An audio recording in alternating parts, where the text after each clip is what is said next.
நீங்கள் கேட்குற கரும்புலா, அவுரி, மஞ்சள் கரிசலாங்கண்ணி, வெள்ளை கரிசலாங்கண்ணி, பொடுதலை, நீர் பிரம்மி. ஸோ இது எல்லாமே செடிகள் எப்படி இருக்கும் அப்படின்னு சொல்லி உங்களுக்கு காமிச்சிடுறேன்.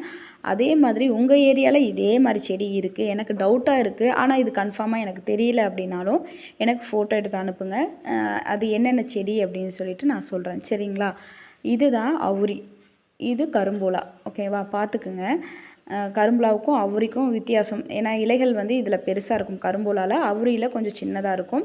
அதே மாதிரி கொளிஞ்சியில் இதுக்கு முன்னாடியும் காமிச்சிருக்கேன். இது வந்து நீர் பிரம்மி. நீர் பிரம்மி பார்க்குறக்கு வந்து அந்த பருப்பு கீரை மாதிரி இருக்குன்னு சில பேர் ஃபோட்டோ எடுத்து அனுப்புனீங்க. நீர் பிரம்மி இந்த மாதிரி தான் இருக்கும். நீர்நிலை இருக்கிற இடங்கள்ல இருக்கும், குட்டைகள் சைடு இருக்கும், ஆறு சைடெல்லாம் இருக்கும். சரிங்களா? இப்படி தான் இருக்கும் நீர் பிரம்மி. வெள்ளை கலர் பூக்கள்லேயும் இருக்கும், ஒரு மாதிரி ப்ளூ கலர் பூக்கள்லேயும் இருக்கும். இது பருப்பு கீரை. இந்த பருப்பு கீரையை ஃபோட்டோ எடுத்து இது வந்து நீர் பிரம்மியான்னு கேட்குறீங்க. ரெண்டுக்கும் வச்சு வித்தியாசம் காமிக்கிறேன். ரெண்டுமே வந்து வித்தியாசமாக தெரியுதா உங்களுக்கு?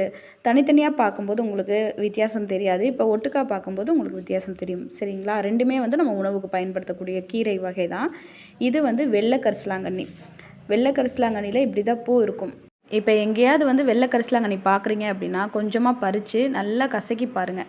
கசக்கிட்டிங்க அப்படின்னா கையில் வந்து கருப்பாக ஒட்டிக்கும். கொஞ்சம் நேரம் விட்டிங்கனாவே நல்லா கரும்பச்சை கலரில் ஒட்டிக்கிற மாதிரி இருக்கும். இதுதான் வந்து வெள்ளை கரிசலாங்கண்ணி. சரிங்களா? இந்த செடி பார்க்குறக்கு மஞ்சள் கரிசலாங்கண்ணி மாதிரி இருக்கு இல்லைங்க. இது வந்து ஒரு அழகு செடி. நிறையா நீர்நிலை இருக்கிற இடத்துல தன்னை போல் வளரும். ஆனால் இது வந்து மஞ்சள் கரிசலாங்கண்ணி இல்லை. இதுதான் மஞ்சள் கரிசலாங்கண்ணி. கொஞ்சம் பெருசாக வளரட்டும், உங்களுக்கு காமிக்கிறேன்.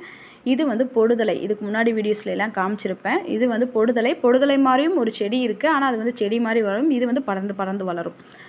இது வல்லாரைக்கீரை. வல்லாரைக்கீரை மாதிரி இன்னொன்று இருக்குது, அதுதான் சைனீஸ் மணி பிளான்ட் அப்படிங்கிறது. இதுக்கு முன்னாடி வீடியோஸ்லேயும் காமிச்சிருப்பேன். இதுதான் பொடுதலை. நல்லா பார்த்துக்குங்க. இது எல்லாமே நீர்நிலை இருக்கிற இடங்கள்ல நிறைய இடங்கள்ல இருக்குது. சரிங்களா?